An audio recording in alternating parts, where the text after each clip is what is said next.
ప్రసంగి గ్రంథము 3వ అధ్యాయము మనం ధ్యానిస్తూ ఉన్నాం. పిల్లారా, దుఃఖించుటకు నాట్యమాడుటకు సమయము కలదు. పిల్లారా, దుఃఖించుటకు నాట్యమాడుటకు సమయము కలదు. చదవండి, ఆ 4వ వచనాన్ని చదవమ్మా. ఏడ్చుటకు నవ్వుటకు, దుఃఖించుటకు నాట్యమాడుటకు. చాలా ఆయన అమలుస్తాం అంటే ప్రతిదానికి కూడా ఒక సమయం కలదంటున్నాడు ఆయన. అంటే దుఃఖించడానికి ఒక సమయం ఉంది, అలాగే నాట్యమాడుటకు ఒక సమయం ఉంది. ఏడ్చుటకు నవ్వుటకు అంటున్నాడు. అంటే ఆ నవ్వినప్పుడే నాట్యం ఆడతారు. ఏడ్చుట అది దుఃఖమే. ఈ రెండిటికి సమయము కలదు. అంటే ఎప్పుడు ఏడుస్తూనే దుఃఖిస్తూనే ఉండరు, దానికి ఒక సమయం ఉంది. అలాగే నవ్వుతూ నాట్యమాడు అంటే ఆనందం వేసినప్పుడు నాట్యం ఆడతారు, దానికి ఒక సమయం కలదు అని చెప్తున్నాడు. ఆయన నామనిస్తాం. హల్లెలూయా, హల్లెలూయా. చూడండి, మెస్సయ్య యొక్క సమయంలో ఆయన ఏడ్చాడు. ఎందుకు? ఇజ్రాయేలు వైపు చూచి వారు మారు మనసు పొందిన దానిని బట్టి. అబ్రాహాము యొక్క పిల్లలి, అబ్రాహాము యొక్క సంతానమే, కానీ వాళ్ళు ఎలా ఉన్నారనేది సర్ప సంతానం వలె ఉన్నారు. అంటే వారు అబ్రాహాము ఎలాగ నడిచాడో నీతిమంతుడుగా, సర్వశక్తిమంతునికి ప్రతి విషయములో విశ్వాసం ఉంచి, సర్వశక్తిమంతుడు ఏమి చెప్పాడో ప్రతిదాన్ని ఎలాగూ చేశాడో అలాగూ అబ్రాహాము యొక్క పిల్లల దగ్గరకు వచ్చేటప్పటికి, అనగా అబ్రాహాము యొక్క సంతానం దగ్గరకు వచ్చేటప్పటికి వాళ్ళు ఆ విధంగా లేరు. అందుకని ఆయన ఏం చేశాడనంటే యెరూషలేము వైపు చూచి ఏడ్చాడు.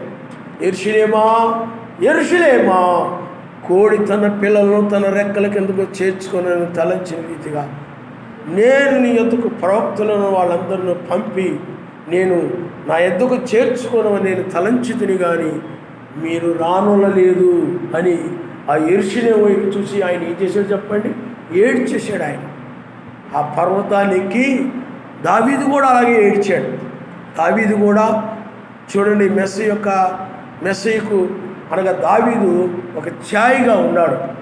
దావీదు కూడా ఏం చేశాడనండి, ఆ జనుల వైపు, ఆ యెరూషలేము వైపు చూచి దావీదు కూడా ఏమయ్యాడు చెప్పండి? ఏడ్చాడు.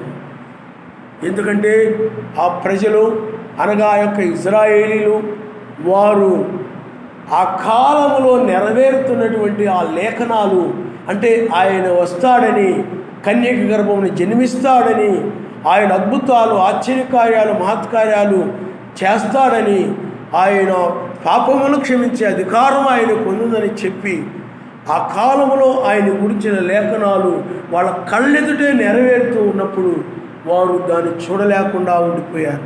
వారు గుడ్డివారుగా ఉన్నారు. అందుకనే ఆయన ఏం చేశాడనండి? ఏడ్చాడు. ఆ యెరూషలేము వైపు చూసి ఏం చేశాడు చెప్పండి? ఏడ్చాడు. ఎందుకంటే వారు మారు మనసు పొందని దానిని బట్టి, వాళ్ళు మారు మనసు పొందని దానిని బట్టి ఆయన ఏడ్చాడు. ఆయన నమస్కారం. హల్లెలూయా. ఆయన వారి కోసం ఏడ్చాడు. కానీ ఒక సమయం ఏమిటనండి? ఆనందకరమైన నాట్యమాడు సమయం ఒకటి వచ్చింది. ఆయన నమస్కారం. హల్లెలూయా, హల్లెలూయా. ఆయన ఎప్పుడైతే పిల్లారా ఆయన సిలువ వేయబడ్డాడో చూడండి, అప్పుడు కూడా జనులందరూ కూడా ఏడ్చారు. అంటే భుజం మీద ఆ యొక్క సిలువను పెట్టి, ఆయన ముళ్ళ కిరీటం పెట్టి, ఆ కొడా దెబ్బలతో కొడుతూ, ఉమ్మివేస్తూ, అపహాస్యం చేస్తూ, నవ్వుతూ, ఆ యొక్క గర్విష్ఠులైనటువంటి వారు, ఆ యొక్క క్రూరమైన మనుషులు, కసాయితనం మనుషులు కోపముతో ఆయన గుద్దుతూ ఉన్నారు. ఇప్పుడు ప్రవచించుంటున్నారు, కోపముతో ఆయన్ని కొడుతూ ఉన్నారు. ఆ విధంగా చేస్తూ ఉన్నప్పుడు పిల్లారా అక్కడ ఉన్నటువంటి స్త్రీలందరూ కూడా ఎక్కి ఎక్కి ఎక్కి ఎక్కి ఏడవడం ఆరంభించారు. ఎక్కి ఏం చేశాడు చెప్పండి, ఏడవడం ఆరంభించారు. అప్పుడు వాళ్ళందరి వైపు చూశాడు ఆయన. చూసి ఆయన ఏమన్నాడంటే, నా కోసం మీరు ఏడవద్దు కానీ మీకోసము మీ పిల్లల కోసము మీరు ఏడవండి అని చెప్పాడు. ఆయన నామరుస్తాడు. హల్లెలూయా. ఏడ్చుటకు ఒక సమయము కలదు, దుఃఖించుటకు ఒక సమయము కలదు. ఆ తర్వాత ఆయన సిలువ వేయబడ్డాడు. ఆ సిలువ వేయబడినప్పుడు ఆ తర్వాత పాతి పెట్టబడ్డాడు. ఆయన మనం తిరిగి లేచాడు. ఆయన హల్లెలూయా, హల్లెలూయా. ఆయన మరణము నుండి తిరిగి లేచాడనే వార్త, ఆయన పాపములు క్షమించుట కొరకై ఆయన యొక్క రక్తము ద్వారా విమోచన కలుగుతుందనే వార్త అనేక మందికి ఆనందాన్ని ఇచ్చింది. ఆయన నామమునిస్తారు. హల్లెలూయా, హల్లెలూయా. ఓ, దుఃఖించుటకు ఒక సమయము కలదు, ఆనందించుటకు ఒక సమయము కలదు. ఆ పెంతెకోస్తు పండుగ దినాన పరిశుద్ధాత్మ వాళ్ళందరి మీద కూడా కుమ్మరించబడినప్పుడు, అంటే ఆయనే పరిశుద్ధాత్మగా మారాడు. తండ్రిగా ఉన్న ఆయనే కుమారుడుగా మారాడు. కుమారుడుగా ఉన్న ఆయనే పరిశుద్ధాత్మగా మారాడు. పరిశుద్ధాత్మగా మారి వాళ్ళందరి మీద కుమ్మరించుకున్నప్పుడు, ఓ, వారందరూ కూడా ఏక మనసు కలిగిన వారై, ఏక హృదయం కలిగిన వారై, వారందరూ కూడా నామములో బాప్తిజం పొంది వాళ్ళందరూ కూడా ఆయన యందు ఆనందించారు. ఆయన నామమునిస్తారు. హల్లెలూయా. ఎందుకనంటే వారి పాపములు ఆ యొక్క నామములో బాప్తిజం పొందుడు ద్వారా వాళ్ళ పాపాలుగా కడిగివేయబడ్డాయి. ఆ రక్తము క్రిందకి ఎప్పుడైతే వాళ్ళు వచ్చారో వాళ్ళ పాపము లేని వారుగా నీతిమంతులుగా మారిపోయారు. నూతన జన్మను పొందారు. బాప్తిజం పొందుడు ద్వారా వాళ్ళు నూతన జన్మను పొందారు. కాబట్టి ఆ నూతన జన్మను బట్టి రక్తములో వాళ్ళ పాపం, ఎందుకంటే వాళ్ళ పాపంలో ఒప్పుకున్నారు. అయ్యా మేము పాపులమి అని వాళ్ళు ఒప్పుకుని ఆయన యొక్క నామములో వాళ్ళు బాప్తిజం పొందారు. పొందినప్పుడు వారికి ఆ యొక్క రక్తము ద్వారా వాళ్ళ పాపాలన్నీ కూడా క్షమించబడ్డాయి. అప్పుడు వాళ్ళు పాపం లేని వారు అయ్యారు. కాబట్టి ఆ రక్షణను బట్టి వాళ్ళు ఏం చేశారండి, ఆనందించి నాట్యమాడి గంతులేశారు. ఆ యొక్క ఎఫెసు సంఘ కాలంలో ఆయన నామమునిస్తారు. హల్లెలూయా, హల్లెలూయా. అందుకనే ఆయన దగ్గరకు వచ్చినప్పుడు దుఃఖముతో వస్తారు. మీకు అర్థమైందా? ఆయన నిన్ను దర్శించగానే ఆనందముతో వెళ్ళిపోతావు. ఆయన నామమునిస్తారు. హల్లెలూయా. బైబిల్లో ఉన్న స్త్రీలు ఉన్నారు. వారు ఆయన దగ్గరకు వచ్చినప్పుడు, ఓ, వాళ్ళు ఎలా వచ్చారంటే వాళ్ళ పాపపు జీవితాలతో వచ్చారు. వచ్చి ఒక స్త్రీ అయినట్లయితే ఆయన పాదం మీద పడి ఏడ్చింది. అలాగే ఆ జక్కయ్య కూడా ఆ మెస్స యొక్క వాక్యమును బట్టి ఏడ్చాడు అతడు. ఎందుకంటే అది మారు మనసు అనేది పశ్చాత్తాపమును, ఏడుపుని తెలియజేస్తారన్నమాట. ఆ విధంగా అందుకనే దుఃఖము ద్వారానే, ఏడుపు ద్వారానే, ఏడ్చుడు ద్వారానే, పశ్చాత్తాపడు ద్వారానే నీతిమంతులు అవుతారు. వాక్యం విని ఏమి పశ్చాత్తాపడకపోతే వాళ్ళు నీతిమంతులు అవ్వరు. అందుకని మనము ఆ సుంకరిని మనం చూసినట్లయితే, ఆ పరిశీడైతే తన దృష్టికి తాను నీతిమంతుడిని, పరిశుద్ధుడిని అనుకున్నాడు. కానీ ఆ సుంకరి అయినట్లయితే ఆయన సన్నిధికి వచ్చి, అయ్యా నేను పాపిని, నేను అనేక వాక్యాలు మీరిపోయాను, నీ మాటలకు నేను లోబడకుండా నేను జీవించాను, నేను అపరాధిని, నేను దోషిని, నేను పాపిని. ఎందుకంటే ఆజ్ఞాతిక్రమే పాపం నుంచి జీతము మరణము. ఇప్పుడు నేను మరణమనే జీతాన్ని పొందుకుంటాను తప్ప నాకు మరొక మార్గము లేదు. కాబట్టి ఆ జీతమును పొందుకోకుండా నన్ను తప్పించు, నన్ను కనికరించు, నా పాపాలు క్షమించు, నా ఆలోచనలో పాపాలు క్షమించు, నా మాటల్లో ఉన్న పాపాలు క్షమించు, నా క్రియల్లో ఉన్న పాపాలు క్షమించు, నా జీవితంలో ఉన్న ప్రతి పాపాన్ని క్షమించమని అతడు ఎప్పుడైతే ఏడ్చేశాడో క్షమించమని ఆయన క్షమించాడు. కాబట్టి అతడు నీతిమంతుడైపోయాడు. ఆయన నామమునిస్తారు. హల్లెలూయా. ఎప్పుడైతే అతడు నీతిమంతుడయ్యాడో ఆ పాప భారమంతా హృదయంలో తొలగిపోయింది. ఎప్పుడైతే నీ జీవితంలో ఒడిదొడుకులు, పాపాలు, ఆశలు ఏమైనా ఉన్నట్లయితే వాడన్ని కూడా నన్ను క్షమించు నాయనా, నేను లోక సంబంధం ఆశలు కలిగి ఉన్నాను, నన్ను క్షమించు నాయనా అని ఎప్పుడైతే నీ పాపాలు క్షమించమని అడుగుతావో అప్పుడు అడుగుడు ద్వారా నీ హృదయానికి ఏమొస్తుందంటే నెమ్మది వచ్చేస్తుంది, తేలికైపోద్ది.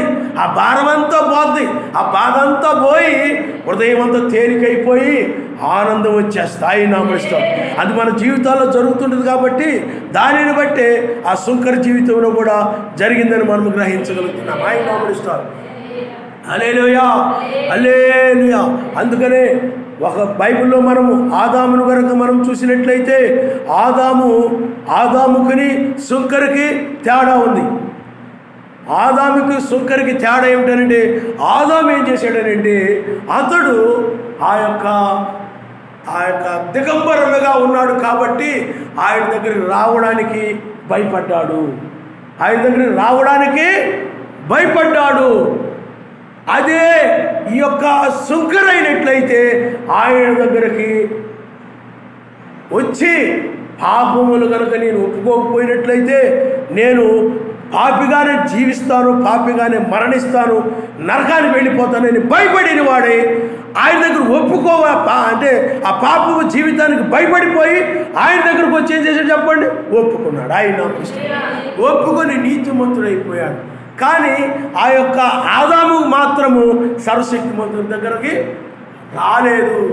ఆదాము నువ్వు ఎక్కడున్నావు ఏమిటంటే రావడము లేదు. ఈనాడు కూడా చాలామంది మనం చూసినట్లయితే ఆయన దగ్గరికి ఆదాము వలె రాలేకపోతుంటారు. ఆదాము ఎలాగైతే భయపడి దాక్కున్నాడో అలాగే ఆయన దగ్గరికి రాకుండా దాక్కుంటూ ఉంటారు. పిల్లారా, మనం ఎప్పుడు కూడా వాక్యానికి భయపడినట్లయితే ఆయన దగ్గర రావాలి. వచ్చి ఏం చేయాలి చెప్పండి? ఒప్పుకోవాలి. నువ్వు ఒప్పుకున్నప్పుడు ఆ పాపాలన్నీ ఏమైపోతాయి చెప్పండి? ఏమండి? తుడిచివేయబడతాయి, కడిగి వేయబడతాయి. అప్పుడు ఆ దుఃఖించు సమయం పోయి, ఆ బాధ సమయం పోయి నువ్వు ఆనందము, సంతోషము, నాట్యం అనే దాన్ని పొందుకుంటావు. ఆయన హల్లెలూయా. ఆనందం అనే దాన్ని పొందుకుంటారు. కాబట్టి ఆనందం అనే దాన్ని పొందుకోవాలంటే చూడండి, ఆ యొక్క సుంకరి ఆయన దగ్గరికి పాపము జీవితంతో, పాపము భారముతో వచ్చాడు. ఎవరిని ఏడ్చాడు. కానీ వెళ్ళేటప్పుడు ఎలా వెళ్ళాడు చెప్పండి? ఆనందంతో వెళ్ళిపోయాడు. ఆయన తేలికతో వెళ్ళిపోయాడు. అలాగే ఆ పాపాత్ములైన స్త్రీ కూడా ఆయన దగ్గరికి దుఃఖముతో వచ్చింది. అది ఆ సమయం అలాంటిది, దుఃఖించుకోవడం సమయం గలదు. ఆమె ఆ సమయంలో ఆయన సన్నిధికి వచ్చి ఆయన పాదముల మీద పడి ఎంతగానో తన పాపాలు క్షమించమని ఏడ్చింది. అయ్యా, నా పాపాలు క్షమించు, నేను పాపాత్మురాలని, నేను నా జీవితంలో అనేక తప్పులు చేశాను, అనేక పొరపాట్లు చేశాను, నా జీవితం అంతా కూడా చాలా అపవిత్రమైంది, అందుకని నా జీవితం అంతా కూడా చెడుతో కూడి ఉంది, నేను చెడుగా జీవించాను అని తన పాపాలన్నిటిని కూడా నన్ను క్షమించిన ఆయన అని తన పాపాలన్నీ కూడా ఆయనకు చెప్పుకుంది. తన జీవితం అంతా, తన ప్రవర్తన అంతా, తన నడవడి అంతా కూడా ఎలా ప్రవర్తించిందో అవన్నీ కూడా ఆయన సన్నిధిలో చెప్పుకొని, అయ్యా నేను పాపాత్మురాలని, నన్ను క్షమించమని ఏడ్చింది.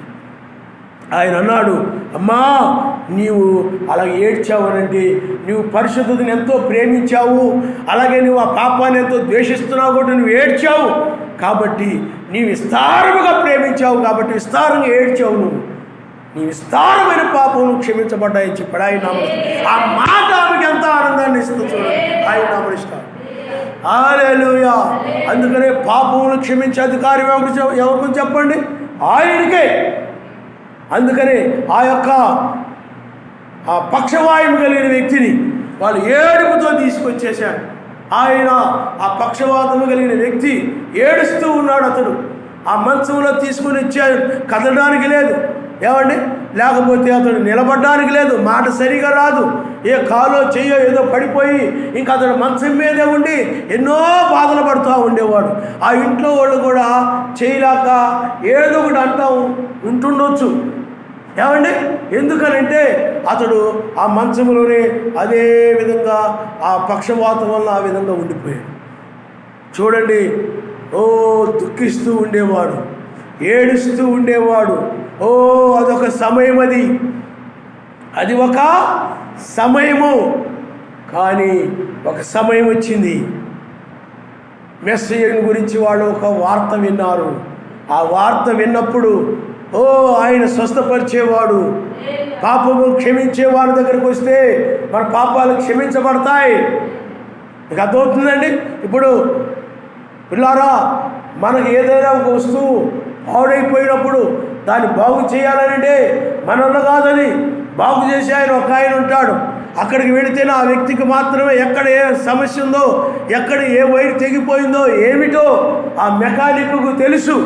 అతడు మాత్రమే దాన్ని సరిచేయగలిగిన వాడు కనుక నీ జీవితంలో కూడా నీవు ఆయనే నీ యొక్క జీవితాన్ని, వంగిపోయిన జీవితాన్ని, మెలకలు తిరిగిన జీవితాన్ని, తెగిపోయిన జీవితాన్ని ఆయన మరలా చక్కబరిచి చక్కగా మరలా పనిచేసేలాగున బాగు చేయగలిగిన సమర్థుడు ఆయనే. అవయవాలు సరిచేయగలిగిన వాడు ఆయనే. ఆ నాలుకను, నోరును సరిచేయగలిగిన వాడు ఆయనే. నీ మాటను మార్చగలిగిన వాడు ఆయనే. ఆయన నమస్కారం. హల్లెలూయా. అక్కడికి తీసుకుని వచ్చినప్పుడు ఆయన అన్నాడు, చూడండి, వాళ్ళు ఆ పైన ఉన్నటువంటి ఆ యొక్క కప్పును తీసి ఆ మంచమును కిందకి దించారు. అప్పుడు వాళ్ళ విశ్వాసాన్ని చూశాడు ఆయన. ఎంత నమ్మకమో, నేను స్వస్థపరిచేవాడిని, వీళ్ళకి ఎంత నమ్మకమో, ఎంత విశ్వాసమో. వాళ్ళ ఆ కార్యం చేయడం ద్వారా వారిలో ఆ యొక్క విశ్వాసాన్ని చూశాడు ఆయన. చూసి ఆయన ఏమన్నాడంటే, నీ పాపములు క్షమించబడ్డాయి, నువ్వు పరుపెత్తుకుని వెళ్ళమన్నాడు. ఆయన నమస్కారం. అతను ఎప్పుడైతే ఆయన మాట అన్నాడో ఆ మాటలో ఏమన్నా చెప్పండి, శక్తి ఉంది. ఆయన మాట ఏం చేసిందనంటే బాధని, దుఃఖాన్ని, కన్నిటిని అన్నిటి కూడా తొలగించేసింది.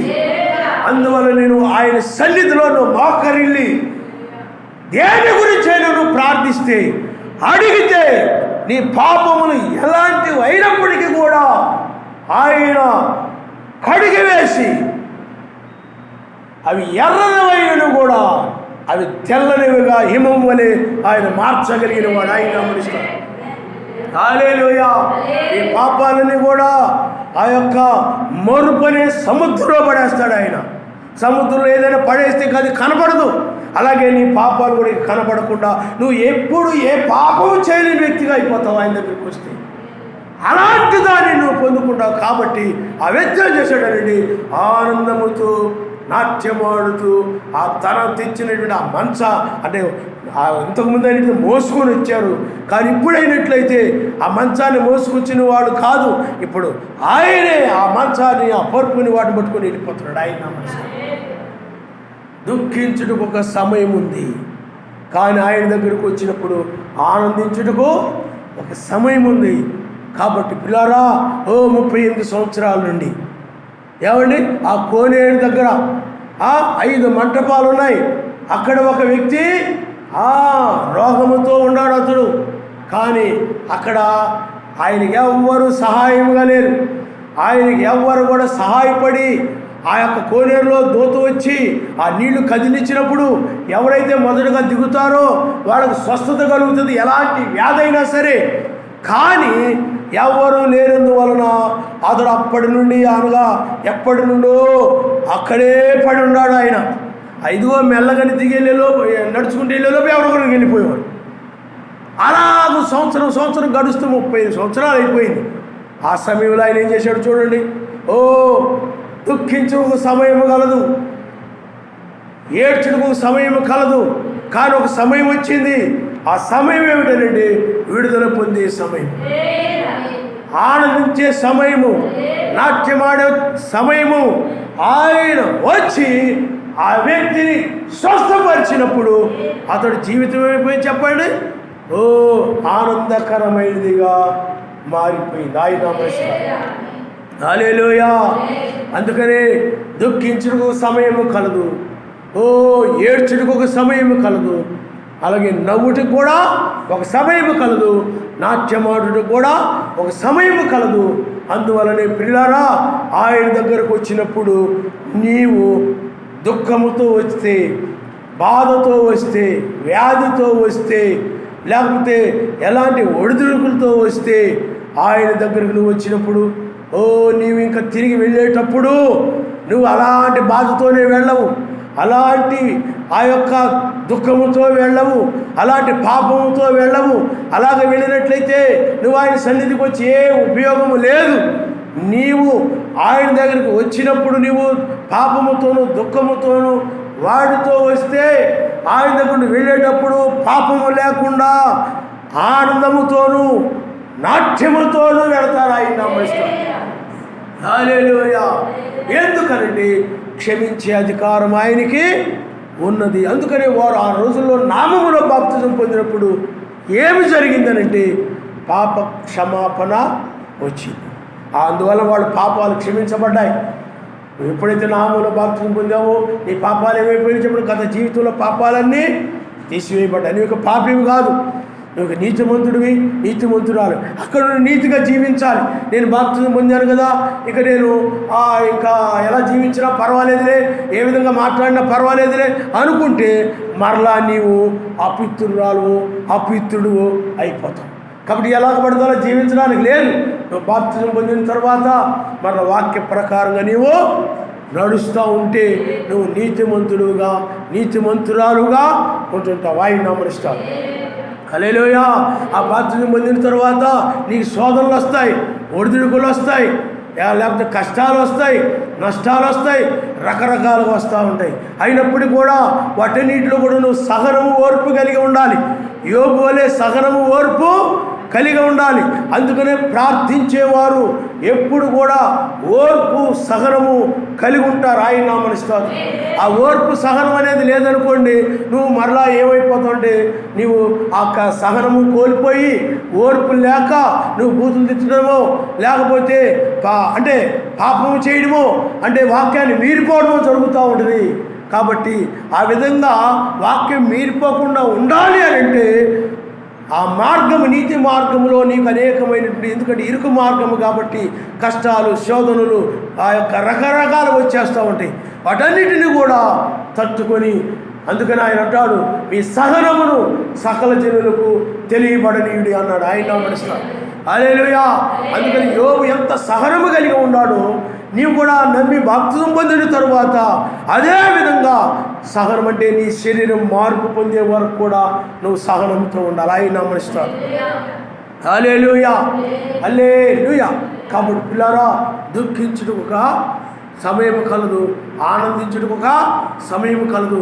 ఆ రోజుల్లో అపోస్తలులు అదేవిధంగా వాళ్ళు నామంలో బాప్తిజం పొంది సువార్త ప్రకటిస్తూ ఉన్నప్పుడు ఆ బైబిల్లో రాయబడినటువంటి ఎఫెసు, గలతీ, కొలసి, ఫిలిప్పి, కొరింథీ, రోమా ఈ సంఘాలన్నీ ఉన్నాయి. ఆ సంఘాల్లో కూడా చాలా శ్రమలు వచ్చాయి, చాలా ఒడిదుడుకులు వచ్చాయి. అయినప్పటికీ కూడా వాళ్ళు ఆ సహనము ఓర్పు కలిగి ఆ శ్రమల్లో వాళ్ళు నిలబడ్డారు. అలాగే అపోస్తలులు కూడా వాళ్ళు ఆ విధంగా నిలబడ్డారు. అవసరమైతే ఆయన కోసము ఆయన నామము కోసము ప్రాణాలైనా పెట్టారు తప్ప ఎవరు కూడా వెనకడుగు వేయలేదు. అందరూ నిలవబడ్డారు. ఆ విధంగా జీవించారు. ఆయన కోసం సువార్త ప్రకటించారు. వాడు ఆయన నామమున. హల్లెలూయా. హల్లెలూయా. అందుకనే పిల్లరా, అపోస్తలుల కాలం దగ్గర నుండి వేకువ నక్షత్ర కాలం వరకు కూడా ఏంటంటే అది ఒక ఏడుపు అంటే ఏడ్చుట దుఃఖించుట కాలమైనది. ఆయన నామమున.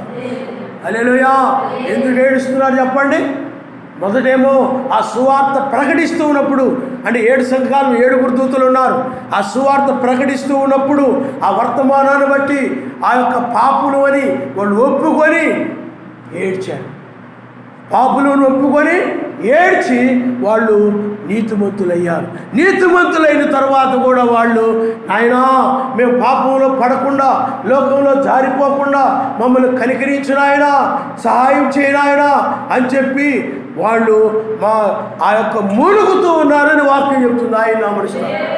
మా దేహాలు విమోచించిన ఆయన, లోకం నుండి మమ్మల్ని విమోచించిన ఆయన, నువ్వు మరలా నీవు వచ్చి మమ్మల్ని తీసుకొని పొమ్మని ఈ లోకములో శ్రమల్లోనూ నిందల్లోనూ అవమానాల్లోనూ అన్నిటిలోనూ కూడా ఆయనకు మొరపెడుతూ ప్రార్థించారు. ఆయన నామమున. హల్లెలూయా. వాళ్ళు నాయనా వాళ్ళకి లోకంలో ఆ యొక్క శ్రమలు హింసలు పెట్టే వాళ్ళని క్షమించిన ఆయన అని చెప్పి ప్రార్థించారు. మెస్సయ్య కూడా చూడండి వాళ్ళని క్షమించిన ఆయన అని ప్రార్థించాడు. ఆయన వాళ్ళ పాపములను ఆయన ఏం చేశాడు చెప్పండి? క్షమించమని ప్రార్థించాడు ఆయన. కాబట్టి పిల్లారా, ఆ విధంగా ఈ యొక్క శ్రమలు, కష్టాలు, ఇరుకు మార్గములు కూడా దుఃఖిస్తూ ఏమండి ఏడుస్తూ ఆ విధంగా వధువు ఆయన రాకడ కొరకై కనిపెట్టుకొని ఉన్నది. ఆయన నామస్తోత్రం. హల్లెలూయా, హల్లెలూయా.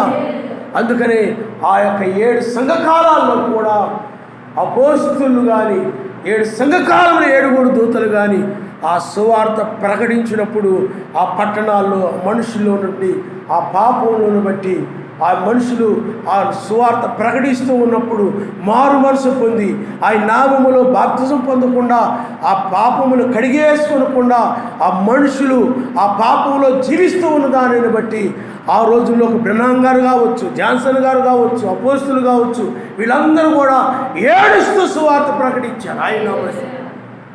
హల్లెలూయా, హల్లెలూయా. వాళ్ళు అలాగ ప్రకటిస్తూ ఉంటే జనులు మాత్రము అలా విని వెళ్ళిపోయేవాళ్ళంతే, ఆలకించి వెళ్ళిపోయేవాళ్ళంతే. విని ఆ మీటింగ్స్లో చక్కగా మనకేం సంబంధం లేనట్టుగా వెళ్ళిపోయేవారు. అందుకని వాక్యం ఏం చెప్తుందంటే ఆనాడు ఇజ్రాయిల్ కూడా, యూదులు కూడా అలాగే వెళ్ళిపోయేవారు. చూడండి, మత్తయి సువార్త 11వ అధ్యాయము 16, 17 ఒకసారి మీరు చదవండి అమ్మా. మత్తయి సువార్త 16వ అధ్యాయము, క్షమించండి 11వ అధ్యాయము 16, 17 వచ్చిన. ఈ తరము వారికి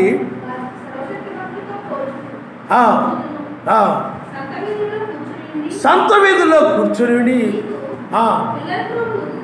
పిల్లల గ్రోవ్ ఊదితిమి కానీ మీరు నాట్యమాడరైతిరి, ప్రలాపించితిమి కానీ మీరు అంటే ప్రలాపించితిమి కానీ మీరు ఏడవరైతిరి. రొమ్ము కొట్టుకొని మీరు ప్రలాపించలేదు మీ పాపాలను బట్టి. ఆనాడు కూడా మెస్సియా యూదులు ఇజ్రాయేలును బట్టి ఆయన ప్రలాపిస్తూ ఆయన బోధించాడు, ప్రలాపిస్తూ ఆయన ప్రకటించాడు. మీరు పాపులని, మీరు సర్ప సంతానమని ఆయన ఆ రోజుల్లో ఆ విధంగా ప్రకటించినప్పుడు వారు ఏ మాత్రము కూడా చెల్లించలేదు, వాడు దుఃఖించలేదు తమ పాపాలను బట్టి. ఈనాడు కూడా ప్రపంచమునకు 7 సంఘకాలనగా ఇంచుమించు 2000 సంవత్సరాల సువార్త ప్రకటించబడింది. కొద్ది మంది తప్ప అనేక మంది త్రోసివేశారు. కొద్ది మంది ప్రలాపించి తమ పాపాలు ఒప్పుకొని ఆ నామంలో బాప్తిజం పొంది ఆ రెండవసారి ఆయన వస్తాడు, ఆయన మనం తీసుకొని వెళతాడని, మమ్మల్ని విమోచించిన ఆయన అని చెప్పి ఆ విధంగా కనిపెట్టిన వారు కొద్ది మంది. అనేక మంది ఏం చేశారు చెప్పండి? తృణీకరించారు. అందువలన ఈ 2000 సంవత్సరాలు ఏమైందంటే దుఃఖించుటకు, ఏమండి ఏడ్చుటకు సమయముగా ఉంది. దుఃఖించే సమయము, ఏడ్చే సమయం. ఆయన రాకడ గురించి ఏడ్చేవాళ్ళు ఉన్నారు. నాయనా నువ్వు ఎప్పుడు వస్తావు, మమ్మల్ని ఎప్పుడు విమోచిస్తావు నాయన అని ఏడ్చిన వారు నా భూమి మీద ఎంతోమంది.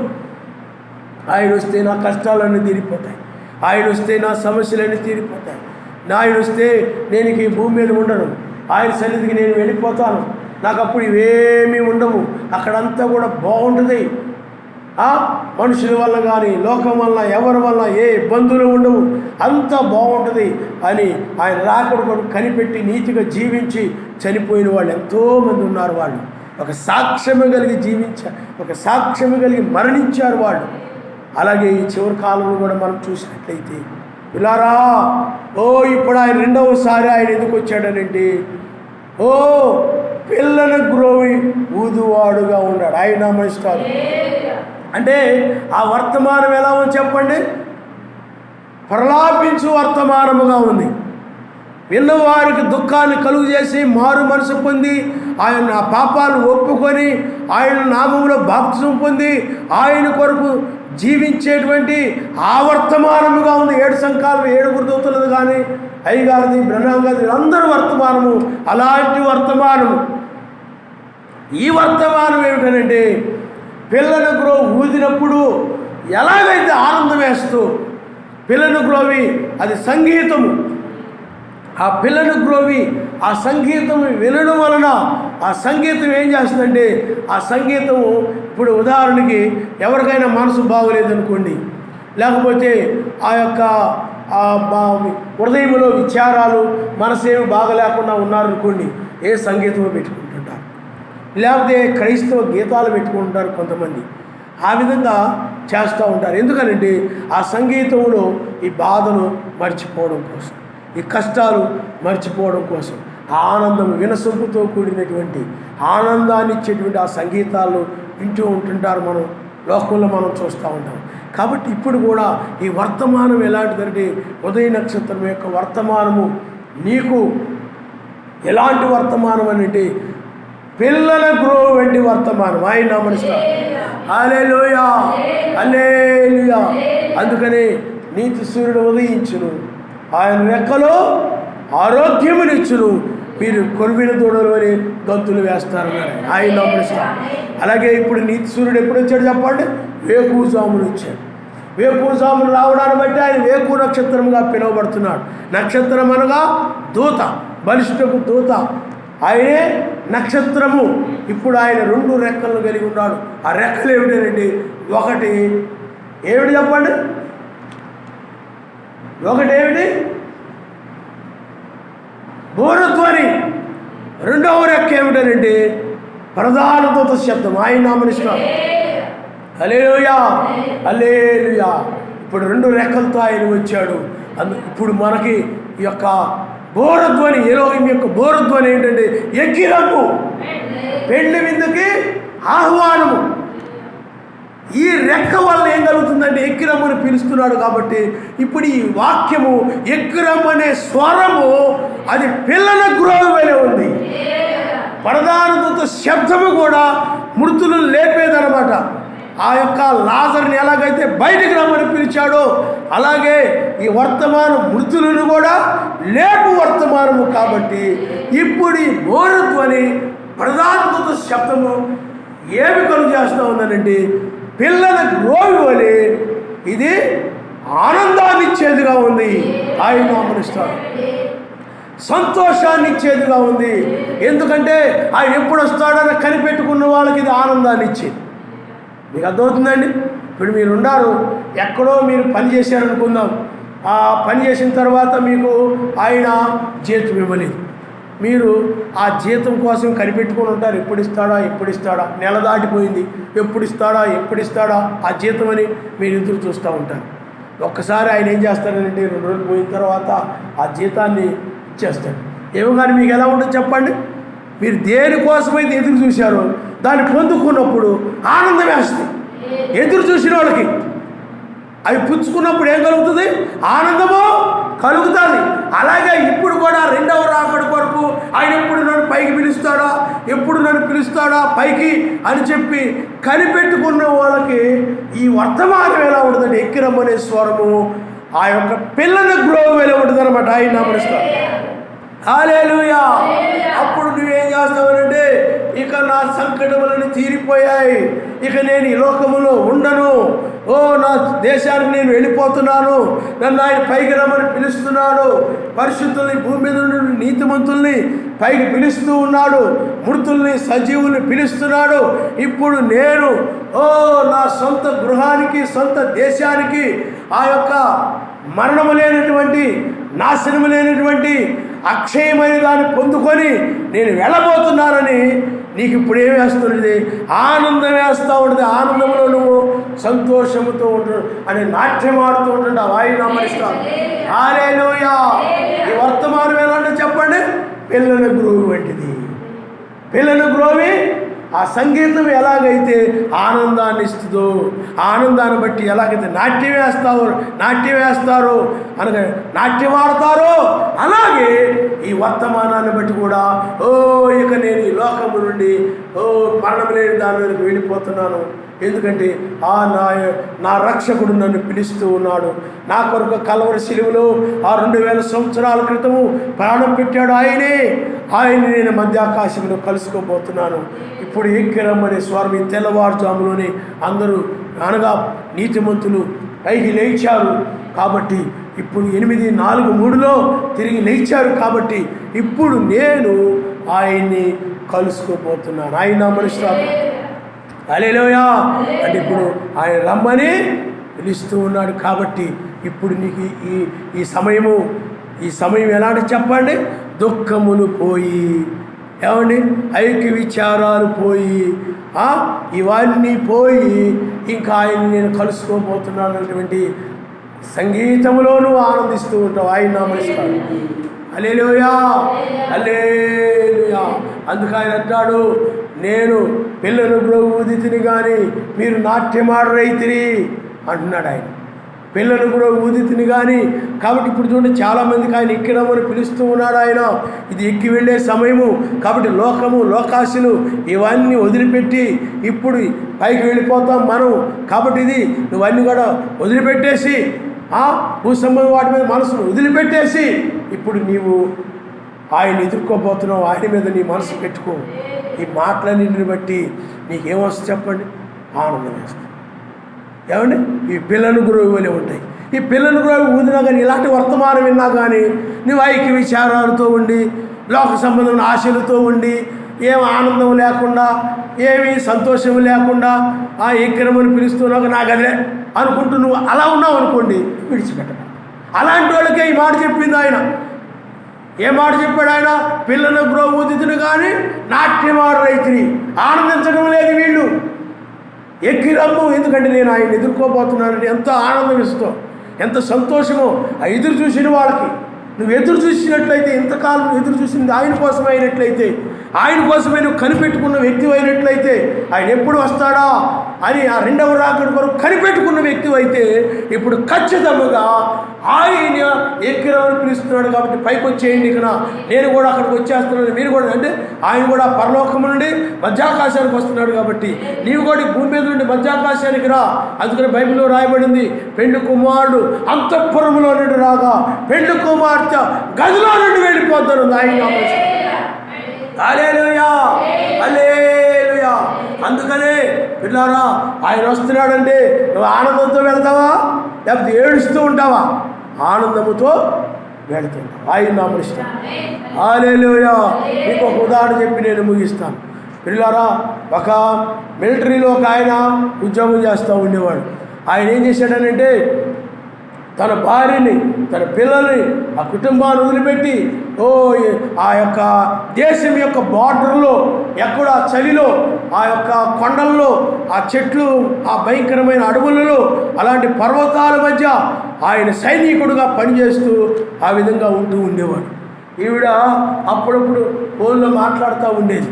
అయితే ఒకసారి ఆయన ఏం చెప్పాడనంటే, ఆయన ఎప్పుడు వస్తాడా, ఏమిటా, మీరు ఎప్పుడు వస్తారు, ఏమిటి అని ఫోన్ చేసి అడుగుతూ ఉండేది. మిమ్మల్ని చూడాలని ఉంది, మిమ్మల్ని కలవాలని ఉంది, పిల్లలు కూడా మిమ్మల్ని అడుగుతూ ఉన్నారు, ఎప్పుడు వస్తారు అని. అంటే ఆయన ఏం చెప్పాడంటే, ఇదిగో వస్తాను, ఇంకా టైం ఉంది, ఏదో ఎప్పుడు సెలవు దొరుకుతుందో నాకు తెలియదు, ఏదో సమయంలో వచ్చేస్తాను ఆయన చెప్తూ ఉండేది.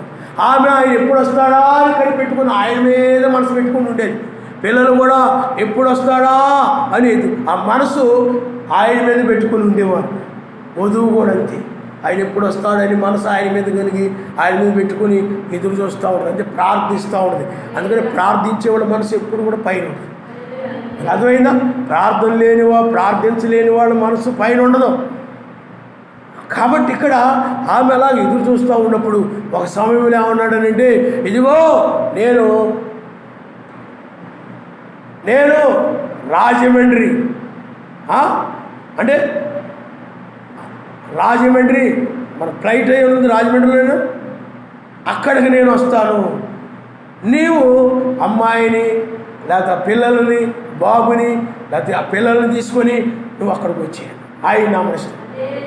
హల్లెలూయా, హల్లెలూయా.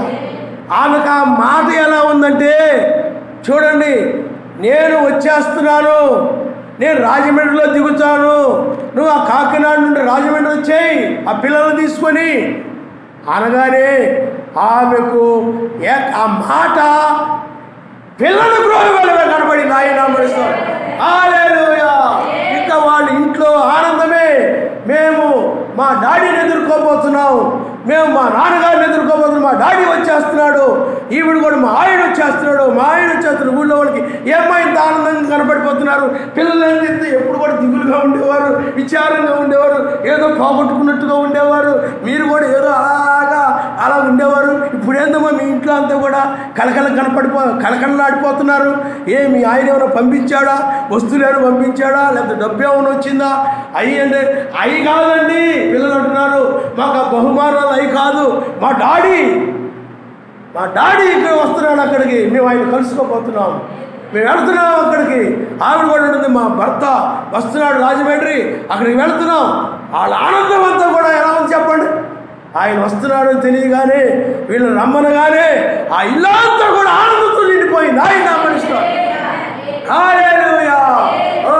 అది పిల్లల గ్రోవి అనగా కుటుంబానికి ఒక నాట్యం వలె మార్చింది ఆ పిల్లలు. ఆ మాట ఆనందంతో నిండిపోయింది. దేన్ని బట్టి? ఇంట్లో ఉన్నవాడిని బట్టి కాదు. ఆ ఇంట్లో ఈలేవా ఆయన్ని మర్చిపోయినాడు, వాడి గురించి కాదు. అసలు ఆయన్ని ఎదుర్కోబోతున్నాము, ఇంకా ఆయన్ని కలుసుకోబోతున్నాము, ఇంకా ఆయన అమరిస్తారు. హల్లెలూయా. ఆయన ఇంకా అన్నాడంట, ఇంకా మనం కాకినాడలో ఉండము, మనము బెంగళూరులోనే ఎక్కడో ఉంటాం. నేను మంచి బిల్డింగ్ కొన్నాను అక్కడ, ఇన్ని కోట్లు పెట్టి కొన్నాను, అందరూ కూడా అక్కడ తీసుకెళ్తాను అన్నాడు. ఆయన నామనిస్తారు. ఈ ఊరు దాకా కూడా రానన్నాడంటే ఆయన నామనిస్తారు. మెస్సయ్య కూడా అంతే, నీ కోసం ఒక పట్టణము, ఒక రాజ్యము నీ గురించే. కాబట్టి అది మరణము లేనిది, నాశనము లేనిది. అలాంటి దానిలోనికి నీ కోసమై ఆయన నిన్ను తీసుకుని వెళ్ళడానికి మధ్య ఆకాశానికి మాత్రమే ఆయన వస్తున్నాడు. ఆయన నామనిస్తాడు. హల్లెలూయా. అందుకని ఈ వేకు నక్షత్ర వర్తమానము నిద్ర మేల్కొల్పో వర్తమానము. అంటే నిద్ర మేల్కొల్పడం అంటే పడుకున్న వ్యక్తి నిద్రపోతూ ఉండనుకుంటే బాగా మొత్తుగా లే లే లే లే తెల్లారుతుంది, లే నిద్ర లెగుస్తాడు. ఆ లేవడము ఇక్కడ ఏంటంటే నిద్ర మేల్కొల్పడం అంటే బయటికి రా అని పిలవడమే. ఈ లోకంలోని వ్యక్తిని ఇక్కడ బయటికి రా, పైకి రా. లాజర్ని ఎలా పిలిచాడు చెప్పండి బిగ్గరగా, రా లాజరు బయటకు వచ్చాయి అన్నాడు ఆయన. హల్లెలూయా. లాజరు బయటకు వచ్చేసాడు. అదే విధంగా ఇప్పుడు కూడా నిన్ను ఆయన పైకి పిలుస్తాడు. ఇప్పుడు దీన్ని బట్టి ఏమవుతుంది చెప్పండి? పిల్లల గురువి మోగుతుంది, నీవు ఆనందపడుతున్నావు, నాట్యముగా నీ జీవితం మారిపోతావు. ఆయన హల్లెలూయా. అందుకని పిల్లల గురువు తిని మీరు నాట్యమాడుచు ఉన్నారు. ఆయన నామనిస్తారు. హల్లెలూయా. మరి పిల్లల గురువు తిని కానీ నాట్యమాడు రైతుని అని ఎవరి గురించి? ఆయన వస్తున్నాడని చెప్పినా కానీ, అమ్మా నీ భర్త వచ్చేస్తున్నాడు మధ్యాకాశానికి, వచ్చిందండి అని నీవు ఈ లోక సంబంధం వాటి గురించి విచారిస్తూ బాధపడుతూ ఆలోచిస్తూ, ఏమండి ఆ పిల్లలు కూడా మీ డాడీ వచ్చేస్తున్నాడు మధ్యాకాశానికి అనగా వచ్చేలే అలా ఉన్నారు అనుకోండి.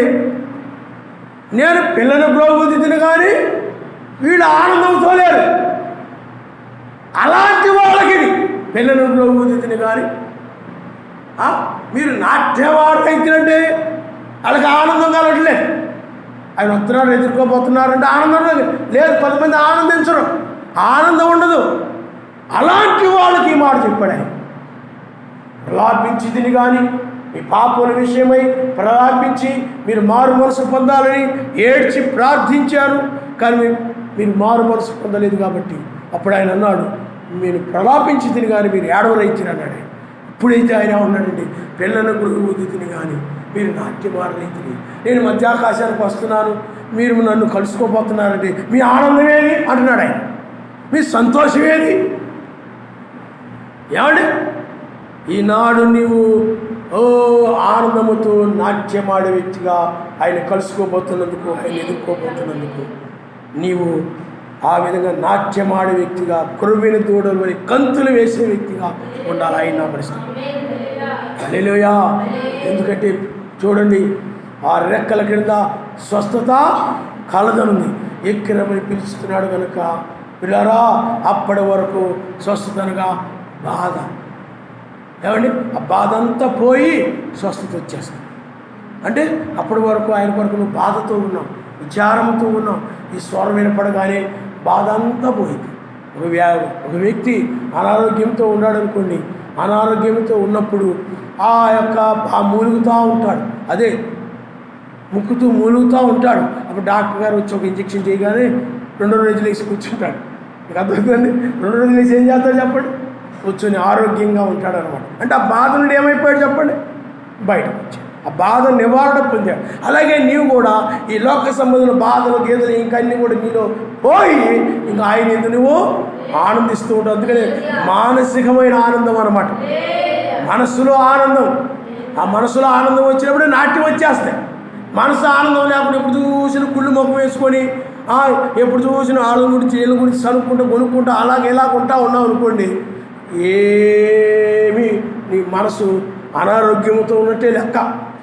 దీని గురించి బాధపడుతూ ఉన్నట్లయితే నువ్వు ఇంకా అనారోగ్యంతో ఉన్నట్టే లెక్క. అందుకని వాక్యం ఏం చెప్తుందంటే, ఈ సమయంలో లోకం అంతం కాబోతుంది కాబట్టి, నాశనం కాబోతుంది కాబట్టి దేని గురించి నువ్వు విచారించక్కర్లేదు.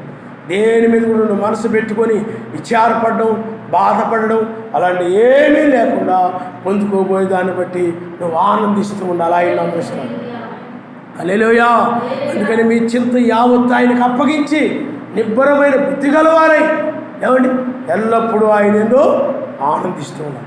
నువ్వు ప్రతి చింత కూడా ప్రార్థన చేసి ఆయనకు అప్పగించి, ప్రతిది కూడా ఆయనకు అప్పగించి ప్రార్థన చేసి ఏం చేయాలి చెప్పండి? అప్పగించేసి నువ్వు ఆయన్ని బట్టి, వర్తమానాన్ని బట్టి, ఇదిగో నేను ఆయన కలుసుకోపోతున్నానని ఆ యొక్క ఆనందముతో ఉండాలి. ఆయన అమరుస్తాడు. హల్లెలూయా. రెబెకా కూడా అంతే ఆనందముతో ఉంది. ఇంట్లో వాళ్ళందరూ అయినా కూడా అయ్యో మా అమ్మాయి వెళ్ళిపోతుంది అని ఇంట్లో వాళ్ళందరూ కూడా 10 రోజులు ఉంటే బాగుండదు అని వాళ్ళు పంపడానికి లేక బాధేసి వాళ్ళు ఉండమంటున్నారు. అయినా కానీ రెబెకాకు మాత్రం వెళ్ళిపోవాలని ఉంది. ఆయన నామరిస్తారు. హల్లెలూయా. ఆనందముతో ఉంది, ఆనందముతో ఎదుర్కొంది. అందుకని ఆమె కూడా ఆనందముతో ఆ రాజమండ్రి వచ్చేటువంటి ఆ భర్త కోసం పిల్లలతో పాటు ఆనందముతో వెళ్ళిపోయింది. ఆయన నమ్మని. అంతేగాని ఏడుస్తే ఎందుకు వస్తున్నాడు ఈయన, ఇంకా రాకుండా ఉంటే బాగుండు, ఈయన ఎందుకు వస్తున్నాడు ఇంకా రాకుండా ఉంటే బాగుండు అని బాధపడలేదు. సంతోషంతో వెళ్ళిపోతుంది. నువ్వు కూడా ఆయన వస్తున్నాడంటే నీకు సంతోషం వేయాలి. అబ్బా ఇప్పుడే 2వ రాకడ జరుగుతుందా, ఇంకా లోకంలో వాళ్ళకి పెళ్ళిళ్ళు చేయాలి, వీళ్ళకి పెళ్ళిళ్ళు చేయాలి, ఇంకా అవి చేయాల్సి పని ఈ చేయాలి కొన్ని ఉంది, ఇంకా బోల్డు అని నువ్వు వాటి గురించి విచారిస్తూ ఉన్నావంటే నిజముగా ఆయన కొరకు ఎదురు చూస్తున్న భార్య కాదు నువ్వు. అసలు నిజముగా ఆయన కోసం ఎదురు చూస్తున్న వ్యక్తి అయితే ఏం చేస్తే చెప్పండి? ఆయన వస్తున్నాడని వార్త వినబడగానే ఎప్పుడో 2000 సంవత్సరాల క్రితం వెళ్ళిపోయాడు. ఆయన దేశాంతరం పోయాడు ఉంది బైబిల్లో. మరలా ఈ 2000 సంవత్సరాల ముగింపులో వస్తున్నాడు ఆయన. ప్రతి 2000 ముగింపులో వచ్చాడు ఆయన. 1000 ఏళ్ళ పాలన తర్వాత రాబోతూ ఉంది. ఇప్పుడు దీనిని బట్టి నువ్వేం చేయాలంటే, ఆనాడు ఆ నక్షత్రమును చూసి అత్యానంద భర్తులయ్యారు ఆ జ్ఞానులు. అర్థమైందా? ఆ నక్షత్రం వాళ్ళకి ఏం చేసింది చెప్పండి? మెస్సేజ్ దగ్గరికి తీసుకుని నడిపించింది ఆ నక్షత్రం. చూడండి వాళ్ళు ఆ సమయాన్ని ఎంతగా ఇచ్చారు. ఆ సమయము వాళ్ళ ఇంటి కోసము, దానికోసము, ఆ యొక్క లోకంలో ఏదో కాదు, కానీ వాళ్ళు ఆ సమయాన్నంతా కూడా ప్రయాణం కోసము ఆ నక్షత్రం వెంబడిస్తూ వెళ్ళిపోతూ ఉన్నారు. ఆయన నమస్తే. నీవు కూడా ఈ వర్తమానం కోసం సమయాన్ని ఇస్తూ ఉండాలి. వర్తమానమే ఆ నక్షత్రం, వాక్యమే ఆ నక్షత్రం. ఆ సమయాన్ని ఇస్తూ ఉండాలి. చూడండి వాళ్ళు అలాగే ఆ 2 సంవత్సరాలు పట్టింది అలా నడుచుకుంటూ వెళ్ళిపోయారు. అలాగే కొండలు, లోయలు అవి దాటుకుంటూ అది వాళ్ళు మన ఇండియా వాళ్ళే, కానీ యూదులు వాళ్ళు, ఇండియాలో ఉన్నటువంటి యూదులు, ఆ జ్ఞానులు. వాళ్ళకు మాత్రం ఆ నక్షత్రం కనబడినప్పుడు ఎవరో గొప్ప వ్యక్తి జన్మించాడు, ఆ వార్త ఆ నక్షత్రాన్ని బట్టి వాళ్ళకి తెలిసింది, పుట్టాడు. కాబట్టి 2వసారి ఆయన భూమి మీద పుడతాడని చెప్పలేదు. ఆయన మధ్యాకాశానికి మాత్రమే వస్తాడు. కాబట్టి ఇప్పుడు ఆయన రాబోతున్నాడని వార్తని ముందుగా మనకు నక్షత్రం ద్వారా తెలియచేయబడుతుంది. ఆయన ఎదుర్కోబోతున్నాడు, ఉగ్రత రాబోతుందని. అందుకనే స్థిరమైన ప్రవచన వాక్యం అంటారు ఈ వర్తమానాన్ని. ప్రవచన వాక్యం అంటే జరగబోయే విషయాన్ని ముందుగా చెప్పడం. వేకు నక్షత్రం ఏం చేస్తుంది? వేకు నక్షత్రము రాబోయే పగలను ముందు, రాబోయే సూర్యుని గురించి ముందుగా లేపుతుంది అనమాట. ఆయన హల్లెలూయా. ఇక లే నీ సూర్యుని యొక్క పాలన రాబోతుంది, ఇంకా లే అని చెప్పి పడుకుంటావు, లే నిద్ర లే. అర్థమైందా? అలాగా లేవడం అంటే ఏమిటి చెప్పండి? నిద్ర మొత్తు నుండి లేవ. అలాగే నీవు కూడా లోకం నుండి బయటకు రావడమే నిద్ర లేవడం. ఆయన లాజరు సమాధి నుండి బయటకు రావడమే నిద్ర లేవడం. మరణం నుండి బయటకు రావడమే నిద్ర లేవడం. అలాగే ఇప్పుడు కూడా శరీరానుసారులు శరీర విషయం మీద మనసు ఉంచుతారు, ఆత్మానుసారులు ఆత్మస్వరూప విషయాల మీద మనసు ఉంచుతారు. శరీరానుసారమైన మనసు మరణం, ఆత్మానుసారమైన మనసు జీవము. కాబట్టి శరీరానుసారమైన మనసు అంటే శరీర సంబంధమైన సంగతుల మీద మనసు ఉంచడమే మరణం. ఇప్పుడు ఇక శరీర సంబంధమైన వాటి మీద మనసు ఉంచకుండా నీవు పూర్తిగా ఆత్మ సంబంధమైన విషయాల మీద మనసు ఉంచడమే మరణం నుండి బయటికి రావడం. ఆయన హల్లెలూయా హల్లెలూయా. ఎందుకంటే ఇవన్నీ కూడా కాల్చివేయబడతాయి. మీకు అర్థమవుతుందండి? ఈ లోకంలో ఇవన్నీ కూడా పిల్లారా అన్నీ కూడా ఏమైపోతాయి చెప్పండి? ఈ డబ్బు, ఈ యొక్క పెద్ద పెద్ద ఉద్యోగాలు, లేకపోతే పెద్ద పెద్ద రాజకీయాలు, అధికారాలు, గొప్ప గొప్ప ఉన్నత స్థానాలు, ఈ చదువులు మొత్తం కూడా కాల్చివేయబడతాయి. ఇంకా అక్కడ ఇలాంటిది ఏమీ లేదు, అవసరమే లేదు. అక్కడ ఆయన సన్నిధిలో నీవు ఆయన స్తుతిస్తూ, ఆయన కీర్తిస్తూ, ఆయన ఆనందిస్తూ, నాట్యమాడుతూ ఎల్లప్పుడూ కూడా ఆనందంతో ఆ రాజ్యంలో జీవించబోతున్నాం. ఆయన నామరుస్తాం. హల్లెలూయా హల్లెలూయా. కాబట్టి వర్తమానం ఎలా ఉంది చెప్పండి? మనకి పిల్లల గురువునే ఉంది. ఆయన నామరుస్తాం.